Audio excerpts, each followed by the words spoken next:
ओमकार ओझा जी। श्री राधे राधे महाराज जी। महाराज जी, आपका कहना है कि काफी समय से निरंतर प्रयास करने के बाद भी असफलता क्यों मिल रही है? पूर्व प्रारब्ध, पूर्व पाप, उसको नष्ट करो।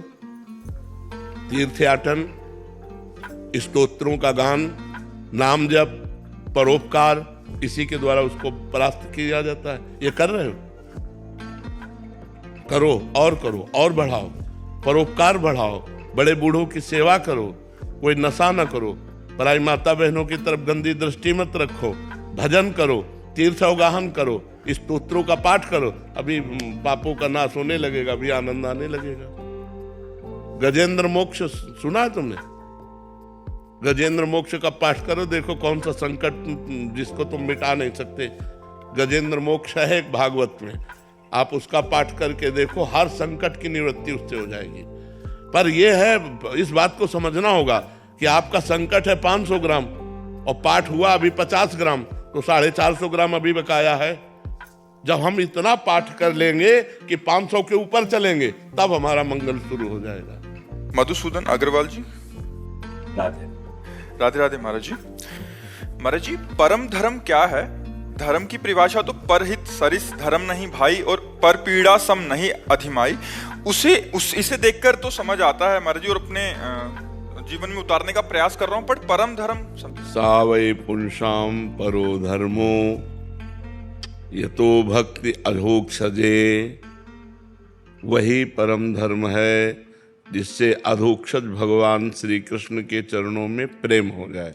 हमारा परोपकार करना, हमारा तीर्थ अवगाहन करना, हमारा नाम जप करना, हमारा भगवत लीला कथा सुनना, ये सब सार्थक तभी है जब भगवान से प्रेम हो जाए।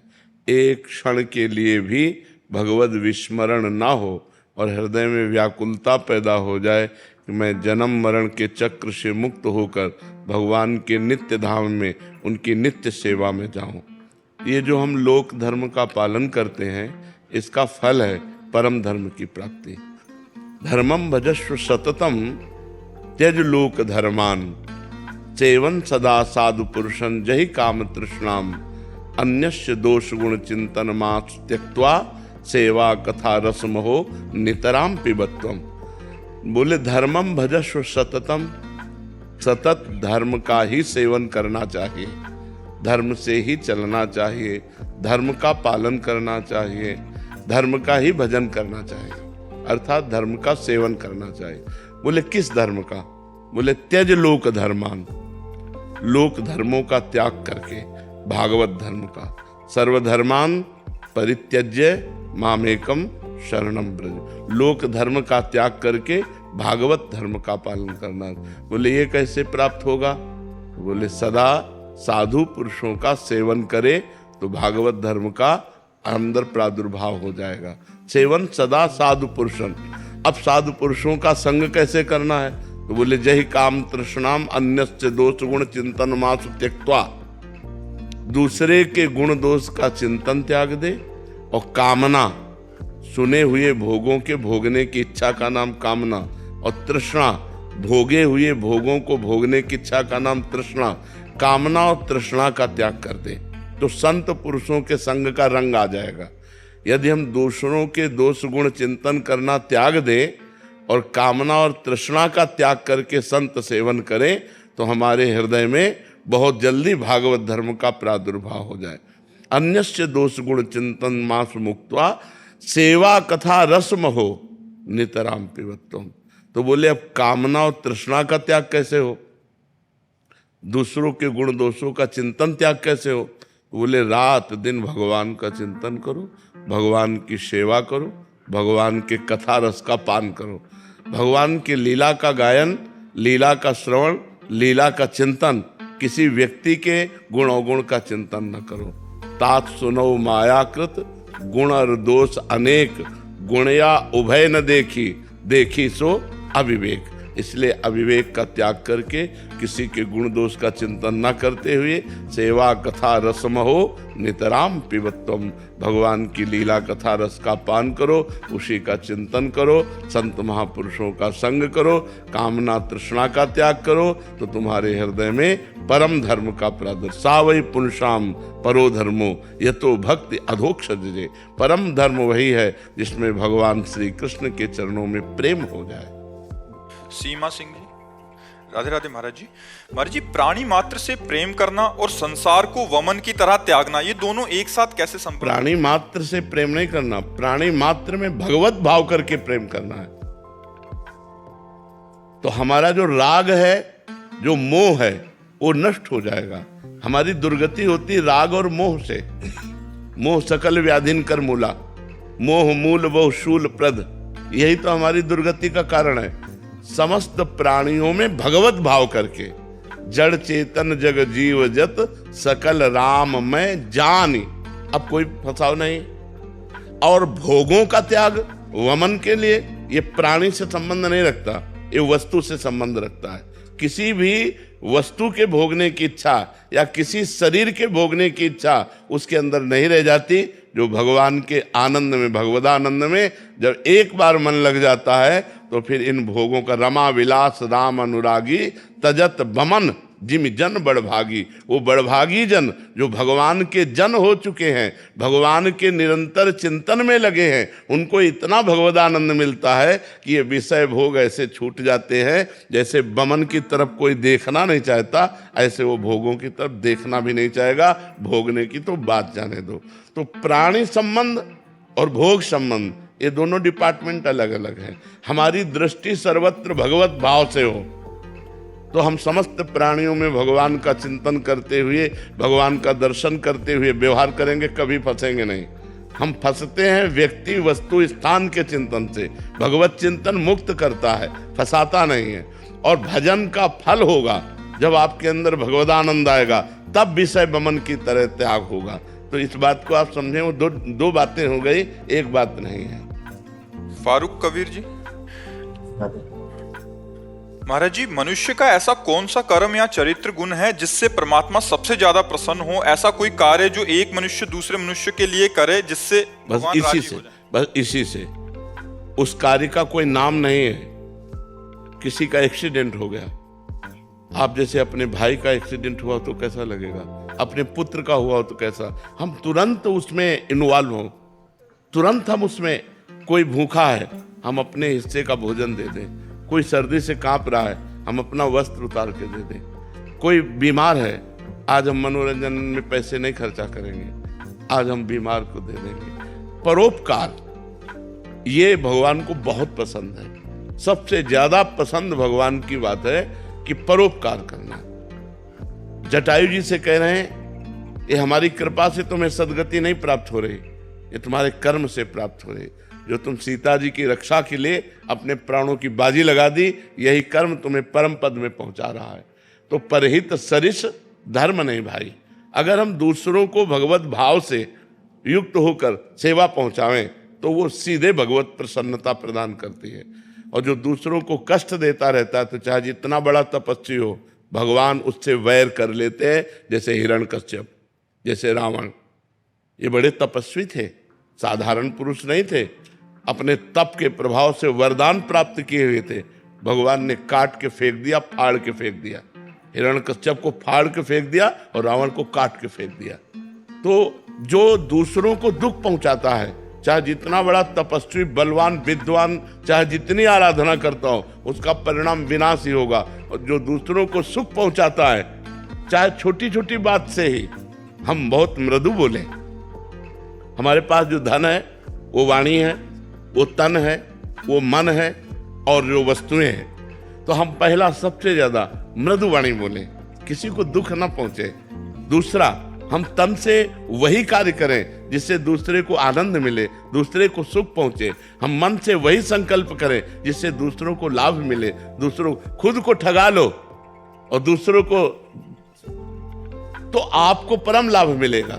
दूसरों को सुख मिला आपको ठग के, तो आपको जो देगा मालिक, तो इन ठगने वालों से कोई फर्क नहीं पड़ता। इसलिए तन मन धन वचन इनके द्वारा हमारा उद्देश्य बन जाए कि किसी भी प्राणी को कष्ट नहीं देंगे, बस भगवान प्रसन्न हो गए।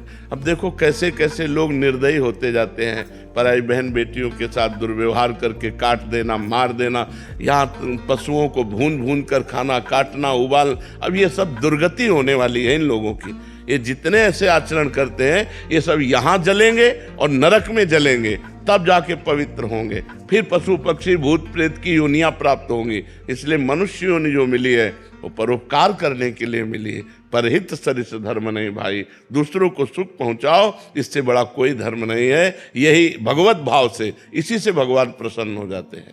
हरीश कुमार अग्रवाल जी। राधे राधे राधे महाराज जी। महाराज जी, वर्तमान में मैं समस्त पारिवारिक उत्तरदायित्वों से निवृत्त हो चुका हूँ। विगत 1 वर्ष से आपकी एकांतिक वार्तालाप का श्रवण कर रहा हूँ। मेरी माता एक संत सेवी भगवत भक्त एवं साधा जीवन व्यतीत करने वाली और साधना में रत थी। मुझे स्वामी श्री राम सुखदास जी महाराज जी और पूज्य नारायण दास जी भक्सर वाले मामा जी के दिव्य संस्कार विरासत में प्राप्त हुए। अब मैं भगवत प्राप्ति की दिशा में गंभीर प्रयास कर रहा हूँ, किंतु सामाजिक तथा पारिवारिक वातावरण बारंबार मेरे मन को विक्षिप्त कर रहा है एवं साधना में विघ्न उत्पन्न कर रहा है। इसीलिए बरबस राज सुतहि नृपदीना और हरिहित आप गवन बन कीना। जब श्रवण समीप भये श्रुत केसा मनो जरठपन अस उपदेशा। कान के समीप के बाल सफेद होकर मानो कान में कह रहे हैं कि अब तुम्हारी वृद्धावस्था आ रही है और आगे इसके जो आने वाली उसका नाम मृत्यु अवस्था है। अब उपाय कर लेना चाहिए भगवत प्राप्ति का। तो हरिहित आप गवन बन कि भगवान के लिए हमें एकांत सेवन करना चाहिए।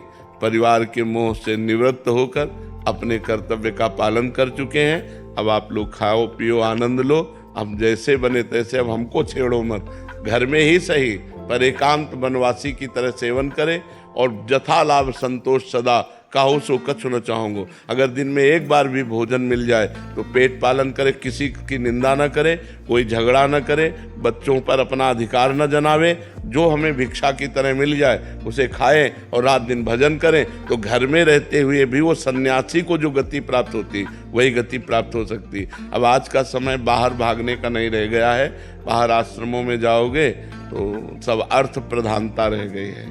वो बहुत कलयुग का प्रभाव बढ़ता चला जा रहा है और अर्थ की आवश्यकताएं इतनी बढ़ गई। हमें तो लगता है चुपचाप अपने घर में एक कमरा आश्रम मान लो और वहीं सन्यास का भाव करके भजन करके मुक्त हो जाओ, ये बहुत बढ़िया है। जीवन भर जो कमाया है उसी की 2 रोटी खाकर भजन करो, भगवान को प्राप्त हो जाओ। दूसरे की हलवा पूड़ी का चिंतन मत करो, नहीं तो जो भजन हो रहा है वो भी बंद हो जाएगा। मोहन जी। राधे राधे। राधे राधे महाराज जी। महाराज जी, आप कह रहे हैं कि आप एक रविंद्रनाथ ठाकुर जी का एक विचार पढ़ा था इन्होंने, तो मानवता की सबसे बड़ी विजय एक दूसरे के प्रति प्रेम सहानुभूति है, ना कि युद्ध और विभाजन में है। महाराज जी, आज के समय में हम ये अनुभव कर रहे हैं कि समाज में वैमनस्य, संघर्ष, मतभेद और भेदभाव की भावना दिनों प्रतिदिन बढ़ती जा रही है। मनुष्य मनुष्य के बीच दूरी बढ़ती जा रही है। प्रेम, करुणा, सहिष्णुता जैसा जीवन मूल्य पीछे छूटता जा रहा है। महाराज जी, ऐसे में आप आज क्या ये जागृत हो सकता है फिर से ये सब?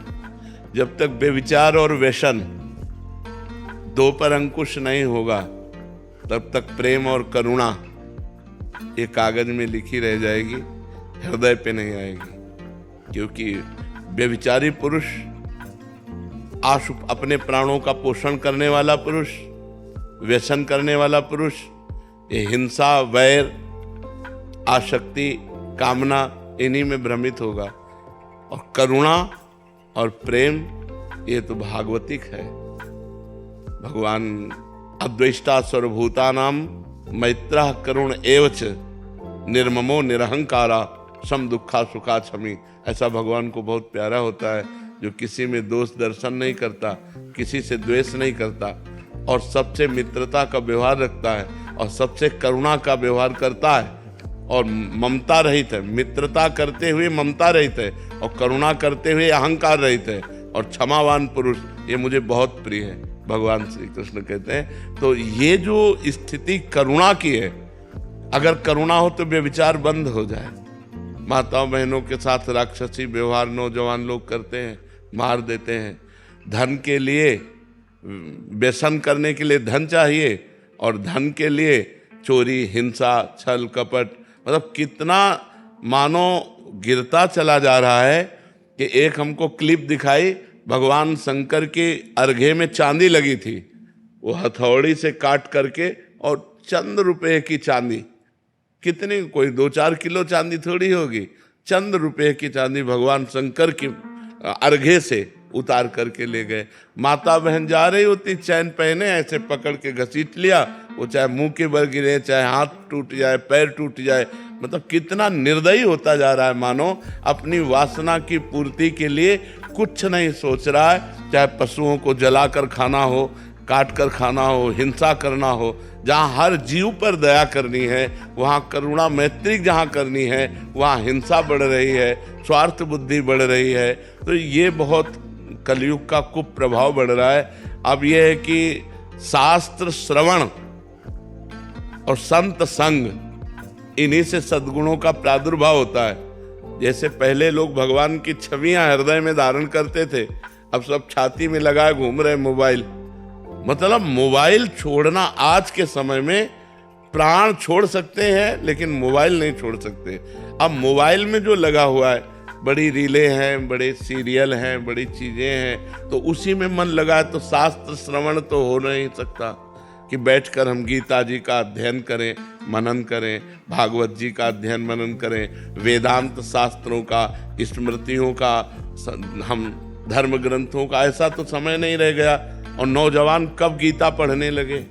अब वो व्यसन में उतर गए, क्योंकि सतमार्ग में 2 ही हमें लगा सकते हैं, या संत या शास्त्र। शास्त्र स्वाध्याय का समय नहीं और संतों पर श्रद्धा नहीं। ये तो भगवान की विशेष कृपा कहो कि हवा सी चली है तो सब संतों पर श्रद्धा करने लगे नौजवान। नहीं तो ऐसी पीछे बातें आई थी कि जिनमें संत श्रद्धा थी वो भी नष्ट हो गई थी। तो 2 ही हैं जो समाज को सुधार सकते हैं, धर्मशास्त्र, धर्म महापुरुषों के वचन, संतों के वचन।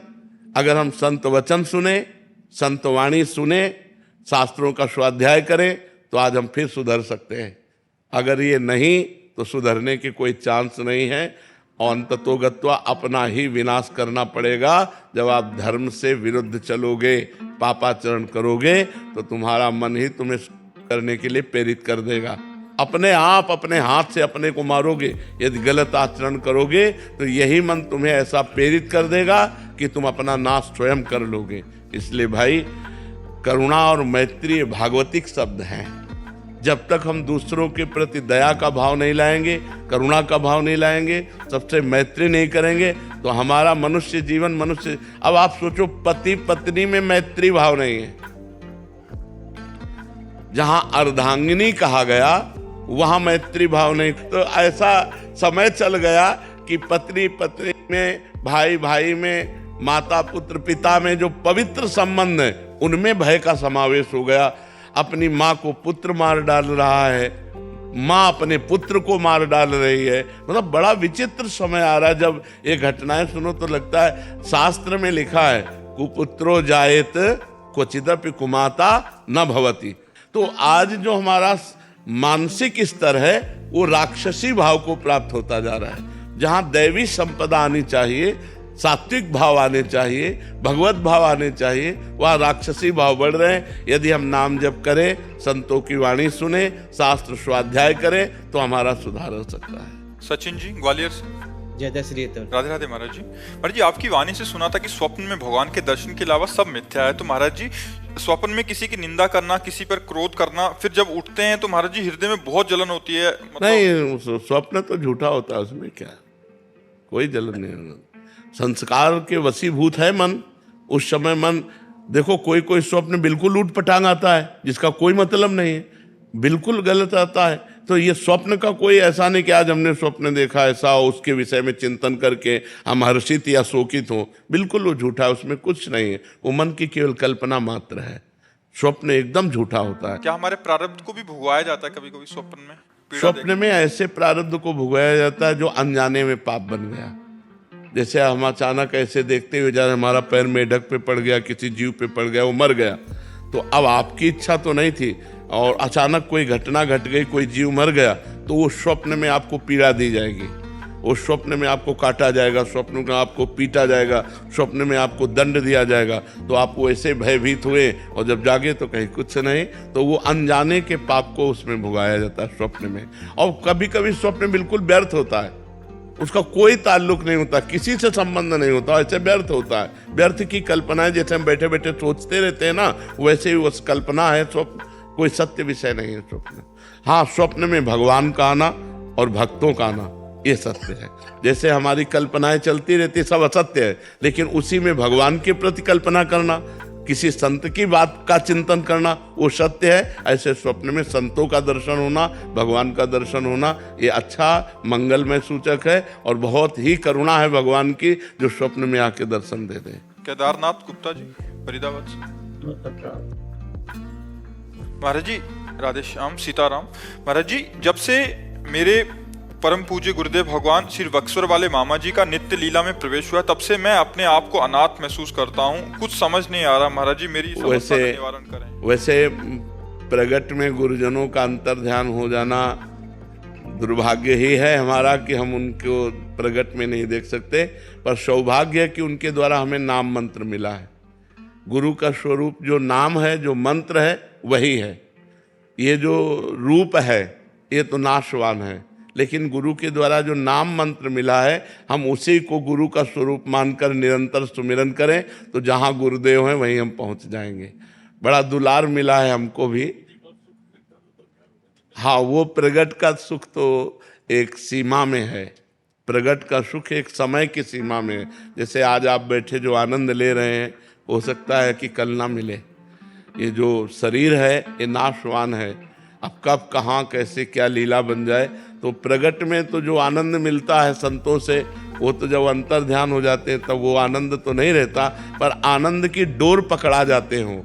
उनके जो वचन हैं अगर हम मान लें तो हमें परमानंद की प्राप्ति हो जाए। जो आनंद सिंधु भगवान हैं वही गुरुदेव हैं, और उन्हीं की प्राप्ति के लिए जो हमें नाम मंत्र मिला है, यदि हम उसका निरंतर चिंतन करें तो हमें गुरुदेव के प्रगट आभाव का जो अनुभव होता है ये हट जाएगा।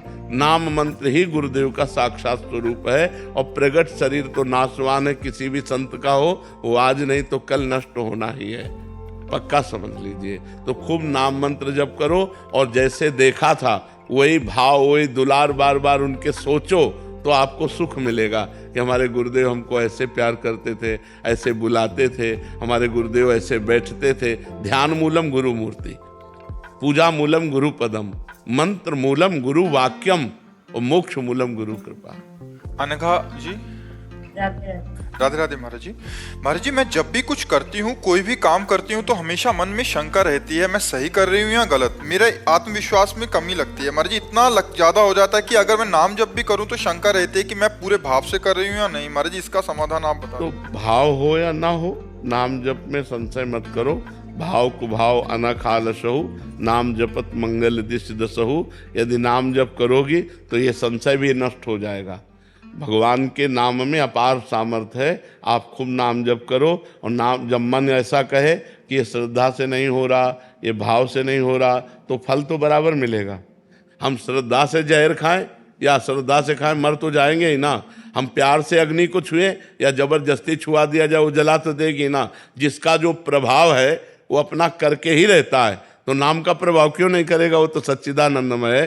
भाव कुभाव अनख आलसहु, नाम जपत मंगल दिश दसहु। राघव जी, श्री हरिवंश महाराज जी। महाराज जी, नित्य श्री रामचरित मानस जी एवं श्री विनय पत्रिका जी का लयबद्ध विधि से गायन की क्या महिमा महाराज जी। आपका तो जीवन ही रहा है महाराज जी पूर्व में। भगवान के आनंद में डूबना। जब हम ऐसे गायन करते हैं तो बहुत समय बाद उसका प्रभाव होगा, लेकिन जब हम राग से गायन करते हैं, संगीत के साथ गायन करते हैं, तो उसका तत्काल लाभ मिलता है कि हम झूमने लगते हैं, हमारा मन उसी में लगने लगता है, आनंदित होने लगता है। और गाते गाते जब हृदय पवित्र हो जाएगा तो सामने रूप दिखाई देता है। जो हम लीला गा रहे हैं वही लीला का चिंतन होने लगता है, फिर वो भगवान के प्रेम में मतवाला हो जाता है। लीला गायन का सीधा फल है मोह का नाश होकर भगवान की प्राप्ति होना। खूब भगवान की लीला का गायन करें। हमें तो ऐसा सौभाग्य मिला है कि सुबह 4 बजे बैठ गए और दिन के 2 बजे उठे। बाल कांड, अयोध्या कांड, 2 कांड एक पूरे करके तब फिर लघुशंका के लिए उठे। अब नई अवस्था थी ना, तो खूब भगवान ने आनंद दिया है, खूब गायत्री जी का पुरस्चरण और सब अनुष्ठान सब खूब। अब पूरा जीवन हो गया, 13 वर्ष की अवस्था से लगे अब 55-56 वर्ष की अवस्था होने जा रही है। अब आज सुविधा हुई है, आज लोगों का सानिध्य मिला है। नहीं, हमने जीवन में कभी 2 आदमी खड़े होकर बात नहीं की। गंगा का किनारा, एकांत सेवन, अपने काम से मतलब। आज तक हमारा कोई दोस्त नहीं है पूरी सृष्टि में। जब दोस्त नहीं तो दुश्मन की क्या बात है। आज तक कोई दोस्त नहीं किसी से। सबको भगवान का स्वरूप मानना, सबसे प्यार करना, लेकिन प्यार केवल भगवान से करना, भगवत भाव से करना। तो एकांत सेवन करके यदि हम लीला गायन करें, एक होता है जैसे हम लीला गायन कर रहे हैं और लोग बैठे हैं, तो हमारी भावना लोगों को रिझाने के लिए, वो एक अलग लीला गायन हो गया। और एक हो गया हम एकांत में बैठकर लीला गायन कर रहे हैं, रोना आ गया, अब लीला गायन सार्थक हो गया। गदगद मम गुण गावत पुलक शरीरा और गदगद कंठ नयन बहानीरा। भगवान का लीला गायन करते हुए रोमांच हुआ, आंसू निकलने लगे। अब आगे गाया नहीं जा रहा और वो रुक गया। भगवान की रूप माधुरी छा, ये है फल, ये है लीला गायन का फल। जीव को जो सुख चाहिए वो संसार में नहीं है। इसीलिए चाहे जितना रुपया इकट्ठा कर लो, चाहे जितना भोग लो, आप असंतुष्ट ही रहोगे। और संतोष तब मिलेगा जब भगवान का भजन होने लगेगा, भगवान का लीला गायन करोगे, भगवान के भाव से दूसरों को सुख पहुंचाओगे। देखो हृदय, एक दिन अच्छा भोजन बनाकर आप पाओ और एक दिन वही अपने हिस्से का भोजन किसी भूखे को पवा दो, देखो आपको कैसा लगता है। हृदय में जो एक शीतलता होगी, वो चाहे जितना अच्छा भोजन पा लो आप, कभी नहीं होगी। जब दूसरों को पवाओगे तो वो जो शीतलता होगी वो भागवतिक होती है, वो अमोघ होती। चाहे जितना बढ़िया साल ओढ़ लो, वो सुख नहीं मिलेगा। जब कोई गरीब कांप रहा हो और उसको अपना साल उड़ा दो, फिर देखो आपको कैसा लगता है। फिर एक हृदय में उमंग आएगी।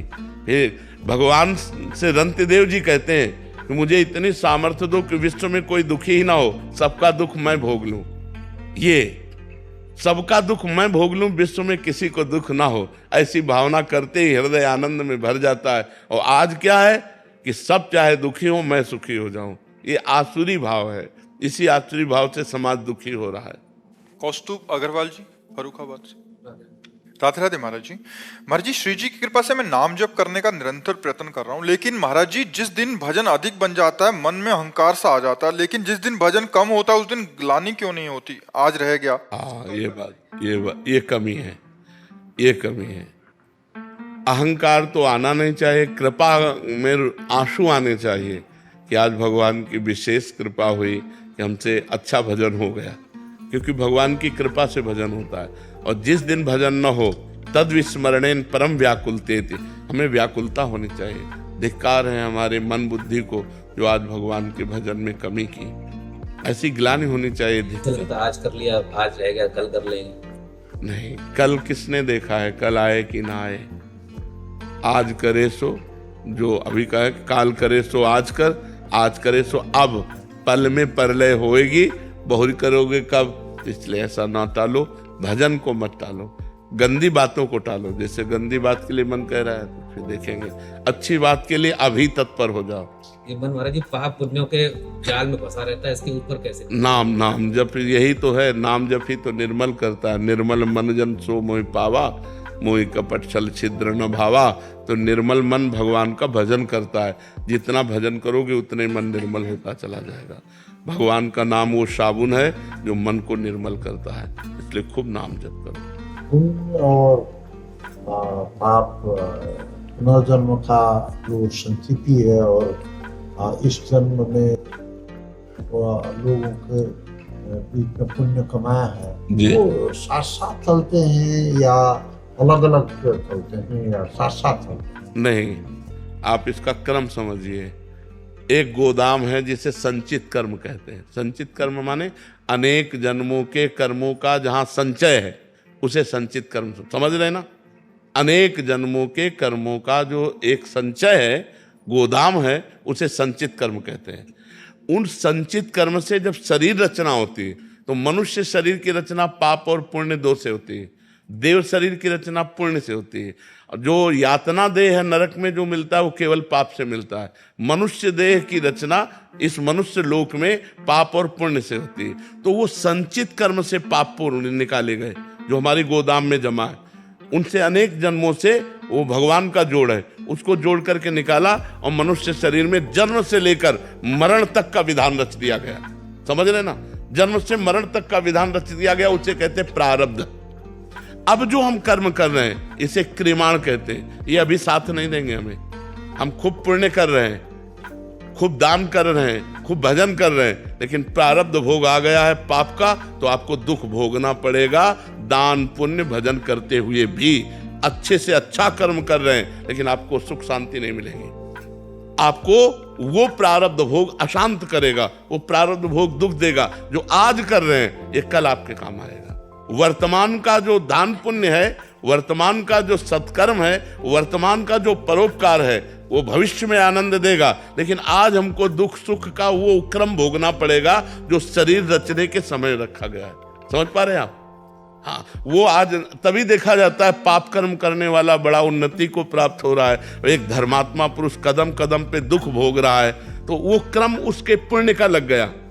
जो पाप कर्म वर्तमान में कर रहा है और पूर्व का पुण्य संयोग, तो उन्नति को प्राप्त होता चला जा रहा है। एक पुण्य कर्म कर रहा है लेकिन उसका पाप संयोग बन गया, वो दुख पर दुख भोगता चला जा रहा है। इसी क्रम को न समझने के कारण लोग कहने लगते हैं कि जो धर्म में चलते हैं वो दुख भोगते हैं और जो पाप कर्म करते हैं वो घूस लेते हैं, बेईमानी करते हैं, वो बड़े अच्छे से। ऐसा नहीं है, ऐसा नहीं है।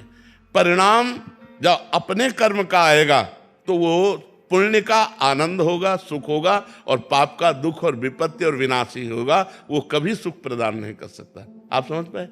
मोहित जी, राधे राधे। महाराज जी, महाराज जी, आपके द्वारा नाम जप की जो दवाई मिली उसका पहले तो कुछ बहुत रिएक्शन हुआ, पर बाद में जाकर मन और हृदय की अभी सफाई शुरू हो गई है। महाराज जी, आप कह रहे हैं कि जो हिचौरासी जी पाठ या और भी जो पाठ हैं आपकी आवाज में सुनने को मिलता है महाराज जी, तो मतलब साथ साथ ध्यानपूर्वक पढ़ने और सुनने का जो फल है, क्या याद करना जरूरी है महाराज जी? याद करने से ये है कि हम जैसे ट्रेन में चल रहे हैं तो हम गुनगुना सकते हैं पद, हम गा सकते हैं। हम फावड़ा चला रहे हैं, पद गा सकते हैं, अंदर ही अंदर चिंतन कर सकते हैं। हम रास्ते में चल रहे हैं, पद गुनगुनाते जा रहे हैं। तो याद करना बहुत जरूरी है।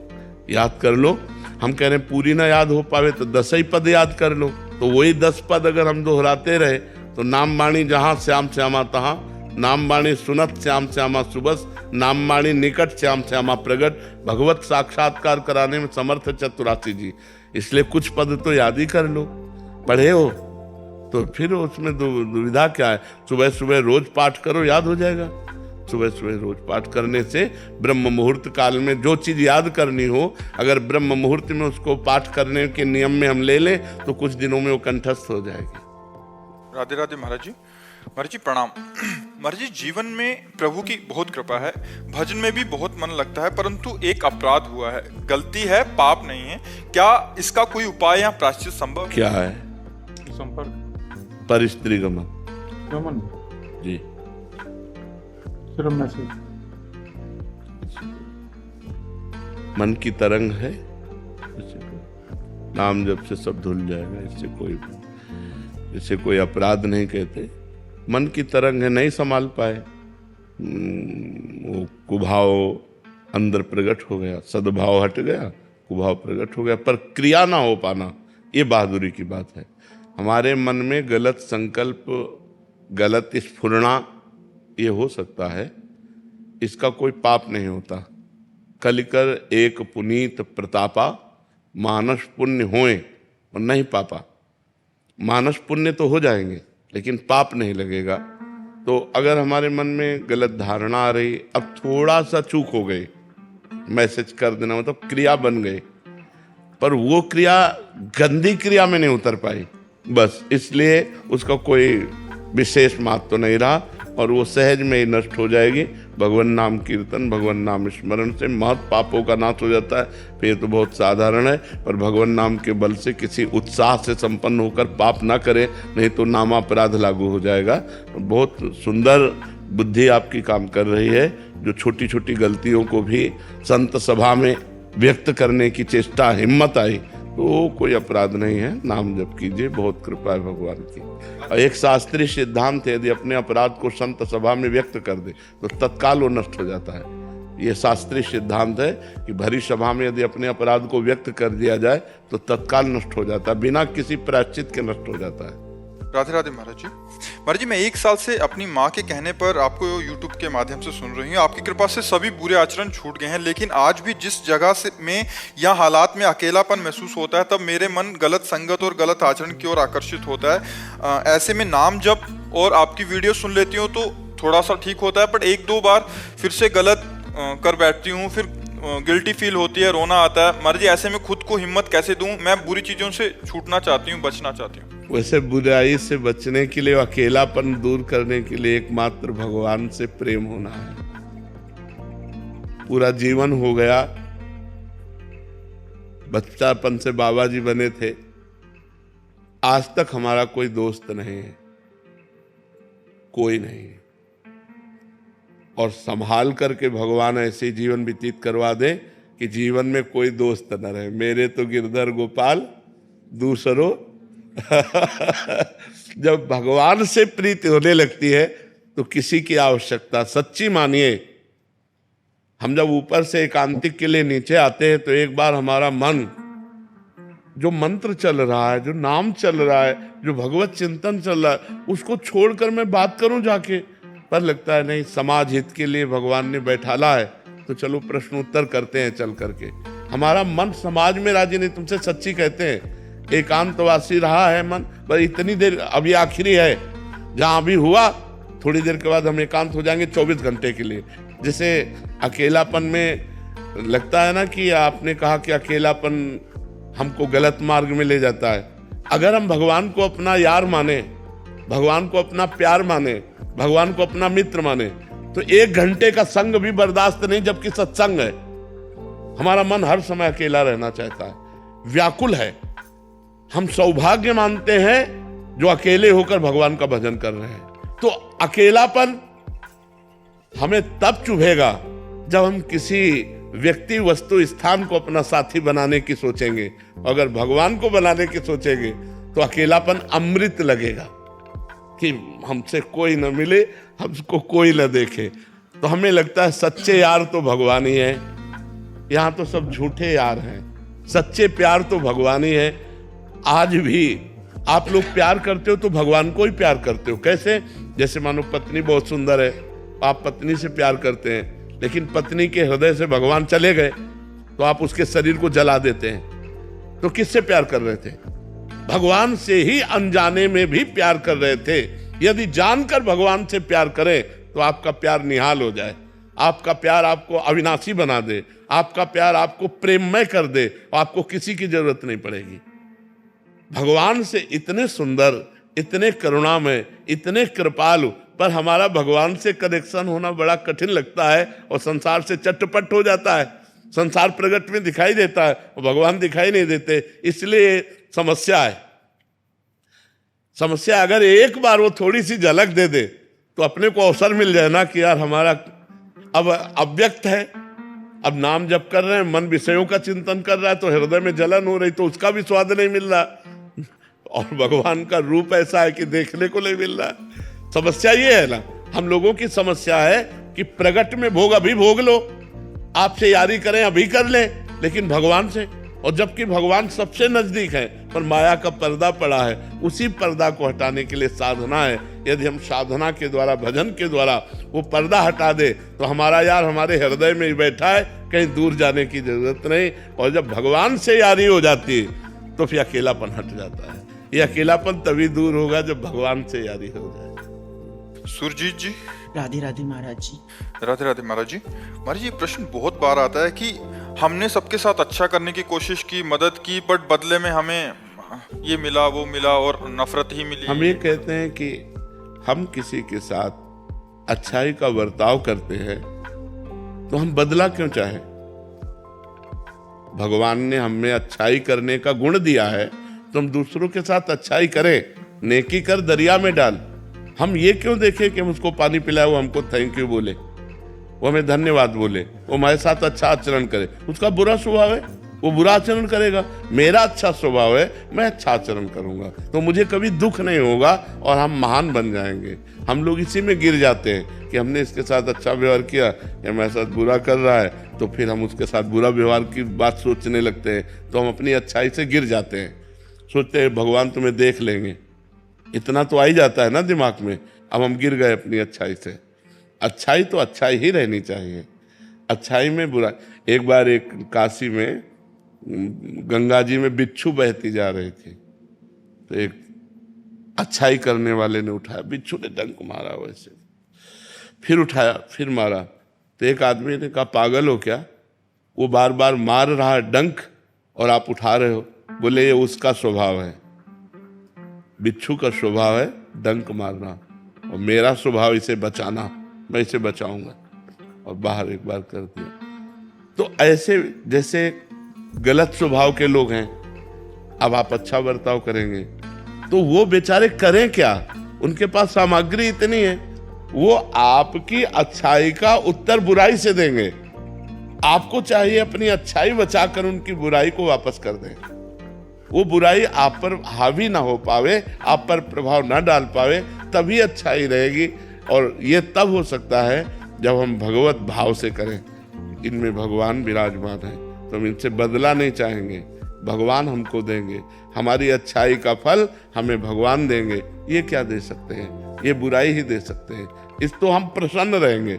अगर हम किसी व्यक्ति से ये आशा रखें कि हम अच्छाई करें और वो हमारे साथ अच्छाई करे, तो असंभव। ये कलयुग है, यहाँ कपट छल, मतलब अगर आप उनकी ऐसी परिस्थिति में जब कोई सहयोग नहीं दे रहा, सहयोग दे दिया और उसको पता चल गया कि आदमी तो सरल स्वभाव का दयावान है, तो वो आपको नष्ट करने की भी सोच सकता है कि इसको फंसा लो। वो ये नहीं सोचेगा कि जब कोई साथ नहीं दे रहा था तब इस व्यक्ति ने साथ दिया, मैं कृतज्ञता प्रकट करूं। नहीं, आज का समय ऐसा नहीं। आपको बेवकूफ माना जाएगा, आप ज्यादा उदारता दिखाएंगे और ज्यादा सहयोग करेंगे तो माना जाएगा कम बुद्धि का आदमी। जी महाराज जी यही बोलते हैं। हाँ और जो छल कपट बेईमानी करे, बोले बड़े प्रवीण आदमी हैं। आज सम्मान किनका होता है? दंभी, पाखंडी, छल कपट का। और सत्य से चलोगे तो बुद्धू कहे जाओगे। दूसरे को जरूरत पड़ी, अपनी जेब से निकाल के दे दिया। दूसरा भूखा है, अपना भोजन दे। इसको भगवान आदर देते हैं। तो हम जब जिसको भगवान आदर देते हैं उसका कोई अनादर नहीं कर सकता, वो आगे चलकर प्रकाशित हो जाएगा। इसलिए आप भगवान से जुड़ो, इंसान की सेवा करो भगवत भाव से, बदले में उससे मत चाहो, तो आपकी अच्छाई आपको भगवान तक पहुंचा देगी। महाराज जी, हम क्या चाहते हैं कि अभी हमने अच्छा किया तो अच्छे का परिणाम तत्काल अच्छा मिले, बट महाराज जी ये तो पक्का है ना कि बाद में मिलेगा हमें? पक्का 1000% पक्का मिलेगा। जब बुरे कर्म का फल मिलता है तो अच्छाई का फल क्यों नहीं मिलेगा? नहीं मिलेगा। महाराज जी उसका रूप क्या होगा? वो इससे अच्छा होगा। जैसे हमने इनको संकट विपत्ति में सहयोग किया, तो हमारे जीवन में संकट विपत्ति जब कभी आएगी तो उस समय भगवान सहयोग करेंगे। और सबसे बड़ी बात होती है, भगवान प्रसन्न हो जाते हैं। और जिस पर भगवान प्रसन्न हो जाते हैं उस पर सुर नर मुनि सब प्रसन्न हो जाते हैं। फिर उसका मंगल ही मंगल होता है, वो कभी समस्याओं में नहीं फंस सकता। देखो, हम लोगों की एक अहम वृत्ति है जो इतना तो चाहते हैं कि भले आप हमारे बदले में कुछ ना करें, लेकिन मुंह पर इतनी बड़ाई तो कर दें। इतना कान सुनना चाहते, ये भी हटा दे, ये भी इच्छा हटा दे। वो बोले ना बोले, नेकी कर दरिया में डाल, मंगल हो जाएगा तुम्हारा। भगवान प्रसन्न हो गए तो सब बात बन जाएगी। महाराज जी इससे संतोष हो रहा है कि बाद में तो अच्छा होगा? बहुत अच्छा होगा, बहुत अच्छा होगा। ये जो आप कर रहे हो सरकारी बैंक में जमा हो रहा है। जैसे आप किसी को दवा दिला देते हैं, किसी की विपत्ति में सहयोग कर देते हैं, किसी को भूख मिटा देते हैं, किसी को, वो बोले ना बोले लेकिन मालिक देख रहा है ना, वो हिसाब आपका करेगा। वो हिसाब करेगा तो बहुत अच्छा करेगा। इसलिए हमें संसार से नहीं, संसार के मालिक से जुड़े रहना चाहिए। और ये सब कार्य संसार के मालिक को समर्पित करना चाहिए कि आपकी प्रसन्नता के लिए मैं कर रहा हूं, बढ़िया बात बन जाएगी। वही कार्य कर्म बन गया और वही कार्य कर्म योग हो गया। जो भगवान को समर्पित कर दिया गया वो कर्म योग हो, कर्म योग भगवान की प्राप्ति कराता है। और जिसको भगवान मिल गए तो फिर क्या दुर्लभ रह गया, सब आनंद मिल जाते हैं। कवित्री डॉक्टर शुभम त्यागी जी। राधे राधे महाराज जी। राधे राधे महाराज जी। महाराज जी, इसी को हम दूसरे ढंग से, महाराज जी ये तो हो गया अच्छाई करने वाला, इनका प्रश्न है अभी दूसरे ढंग से महाराज जी इसको। महाराज जी सरल जो आपने अभी बताया महाराज जी, सरल सीधे व्यक्ति को संसार में कष्ट सहने पड़ते हैं, पर चालाक व्यक्ति संसार में सुख पाता है, सफल हो जाता है। नहीं, महाराज जी, सफल नहीं होता, ये गलत शब्द है। सफल नहीं होगा कभी। कोई चालाकी से सफल हो सकता है। रावण जैसा कोई चालाक पुरुष था, सब विद्याओं का ज्ञाता परम चालाक था। कालनेमित से बढ़कर कोई चालाक था? पूरी संजीवनी बूटी जैसी ही द्रोणागिरी में हर औषधि को कर दिया और साधु बनकर बैठ गया। हनुमान जी ने मार डाला, राम जी ने रावण को मार डाला, रहा न को कुल रोवन यारा। चालाक पुरुष सफल कैसे हो सकता है? नहीं, सीधा सरल पुरुष कष्ट पा सकता है, पर सफल सीधा और सरल सच्चाई पर चलने वाला हो। जैसे धर्मराज युधिष्ठिर बिल्कुल सीधे थे, यहां तक इतने सीधे थे कि युद्ध क्षेत्र में कल कौन सी रणनीति है वो जाके दुर्योधन सीधे पूछ लेता था। भ्राताश्री कल कौन सा चक्रव्यूह रचना है, तो वो बता देते थे। इसीलिए भगवान दो बैठक करते थे, एक युधिष्ठिर के साथ और एक युधिष्ठिर से अलग। युधिष्ठिर के साथ जो बैठक की वो चक्रव्यूह रचना ही नहीं होगी, क्योंकि वो दुर्योधन को पता हो। इतने सरल थे कि वो आके पूछ लेते, वो पूरी बात बता देते थे। तो आप देखो विनाश किसका हुआ? चतुर चालाक, जिसके साथ शकुनी, दुशासन, कर्ण, दुर्योधन के साथ इतने चालाक, चालाकी की हद थे ये लोग। तो क्या ये लोग सफल हुए? नहीं, सफल हुए सीधे साधे युधिष्ठिर जी महाराज, और नाश हुआ उन चालाक पुरुषों का। तो चालाक पुरुष तुम्हें सफल होते नजर आएगा, लेकिन सफल नहीं हो सकता। सीधा साधा पुरुष तुम्हें दुख भोगते नजर आएगा, लेकिन वो दुख भोगेगा नहीं, आगे चलकर वही विजय को प्राप्त होगा। थोड़ी यात्रा ऐसी है जिसमें संशय हो सकता है देखकर कि बेईमान, दुष्ट, चालाक, कपटी पुरुष उन्नति को प्राप्त हो रहा है और धर्मात्मा, ईमानदार दुख को प्राप्त हो रहा है। थोड़ी देर की यात्रा है, लेकिन परिणाम में जो सही चल रहा है उसका सही परिणाम होगा, और जो गलत चल रहा है उसका गलत परिणाम होगा पक्का। आज तक की पूरा सृष्टि का विधान ऐसा है। जी जी महाराज जी, लेकिन ट्रांसफर पोस्टिंग में कई बार चालाक लोग अच्छी जगह ले जाते हैं और सीधे सरल लोगों के ट्रांसफर कहीं भी नहीं ऐसा। वो देखो दुर्योधन राजा बना कि नहीं बना? दुर्योधन राजा कुछ दिन के लिए बना कि नहीं बना, लेकिन 100 भाई मारे गए। असली में राजा हस्तिनापुर के महाराज युधिष्ठिर ही बने। थोड़ी देर के लिए वो पद वो दिखाई दे सकता है कि वो बेईमानी, चालाकी करके, फ्रॉड करके पद को प्राप्त कर ले, ऐसा हो सकता है, मान सकते हैं, उसका पुण्य उसको साथ दे सकता है। लेकिन परिणाम, जो जीवन का परिणाम है, वो ये पद नहीं है। मरोगे तो तुम्हारे साथ पद नहीं जाएगा, तुम्हारे साथ रुपया नहीं जाएगा, तुम्हारी अच्छाई जाएगी, तुम्हारे सत्कर्म जाएंगे। और ये पक्की बात समझ लो कि जनता मूर्ख थोड़ी देर के लिए बन सकती, लेकिन जब आपके आचरणों का, और भगवान ऐसी बुद्धि भ्रष्ट कर देते हैं कि खुला आचरण, उसकी गंदगी सामने आ जाती है। आदमी की इज्जत चली गई तो किस योग रह गया? तो ये पक्का समझ लो, अच्छा पुरुष और धर्मात्मा पुरुष दुखी हो सकता है, लेकिन हार नहीं सकता। विजय को वही प्राप्त होगा। यत्र योगेश्वरा कृष्णो यत्र पार्थो धनुर्धरा तत्र श्री विजयो भूतिर ध्रुवा नीतिर मतिर्मम। ये निश्चित बात है, जहां धर्म है, जहां भगवान है, वहां विजय जरूर होगी। थोड़ी देर के लिए, जैसे 12 वर्ष का वनवास, 1 वर्ष का अज्ञातवास महाराज युधिष्ठिर को हुआ, इतने धर्मात्मा होते हुए, और ये दुष्ट लोग मौज उड़ाते रहे, लेकिन परिणाम में महाराज युधिष्ठिर ही चक्रवर्ती सम्राट बने और 100 के 100 कौरव मारे गए। तो इसलिए हमें अपने मन को धर्म में ही लगाना चाहिए, चाहे थोड़ा दुख मिले, थोड़ा उन्नति कम दिखाई दे, लेकिन आगे चलकर वो उन्नति को प्राप्त होगा। धर्मात्मा दीपक की तरह जलता है, पर वो जलता रहता है, और अधर्मी हाइलोजन की तरह जलता है, पर फ्यूज हो जाता है। वो एकदम चढ़ा और एकदम फ्यूज हो गया। एकदम नष्ट हो गया। धर्मात्मा पुरुष दीपक की लौ की तरह जलता रहता है और अपने घर को प्रकाशित कर देता है। इसलिए धर्म से चलो, भगवान का आश्रय लो। बुरे आचरणों से कभी किसी का कोई लाभ नहीं हुआ, थोड़ी देर लाभ होते दिखाई दिया, लेकिन परिणाम में विनाश ही होगा, अशांति ही होगी। कभी पाप कर्म करने वाला, छल कपट करने वाला सुखी नहीं हो सकता। परिणाम में थोड़े दिन तो आपको लग सकता है कि सुखी हो रहा है, लेकिन फिर ऐसा रहेगा कि मिट्टी में मिल जाएगा, रहा न को कुल रोवनिहारा। सामने से तो बहुत सुंदर दिखाई दे रहे और पीछे जो पाप कर रहे तो मालिक देख रहा है, उसका हिसाब मालिक करेगा। मालिक की दुकान में है सबका जीवन खाता, पाई भर का भी चूक नहीं होती हमारे मालिक से। एक एक बात का हिसाब होता है। अगर हमने अंगुली भी उठाई है तो उसका भी हिसाब है कि क्यों उठाई और कैसे उठाई। परमात्मा सबको देख रहा है, इसलिए ये मत दे जानो कि कोई देख नहीं रहा है, हम अच्छाई कर रहे हैं, हमें बुराई पर बुराई मिलती चली जा रही, कोई हमारे देख नहीं, परमात्मा देख रहा है। और जो एक है कि मैं छल कपट बुराई से बढ़ रहा हूं, तो देख लेना तुम नष्ट हो जाओगे।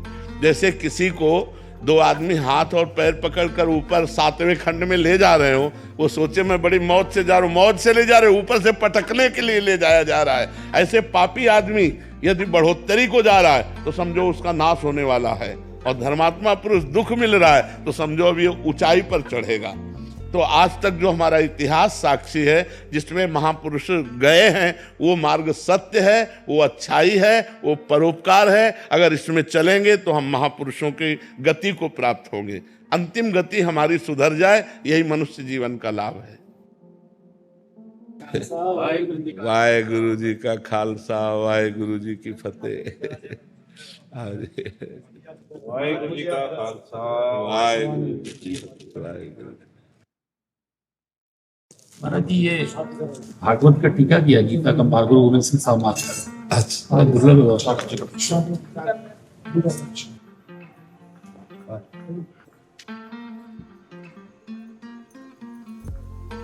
बहुत सुंदर, बहुत सुंदर। दंभी जोगी इस प्रकार होता है, डिंभ जोगी है इस प्रकार, जैसे समृत का है पुकार। स्मृतियां पुकार करके कहते हैं, सब इंद्रिय संयम कर बैठे और मनमो बिखिया माही बैठे। वो दिखावे में कह रहा है कि मैं जितेंद्रिय, लेकिन अंदर से विषय चिंतन करता है, वो दंभी संत कहा जाता है, दंभी पाखंडी कहा जाता है।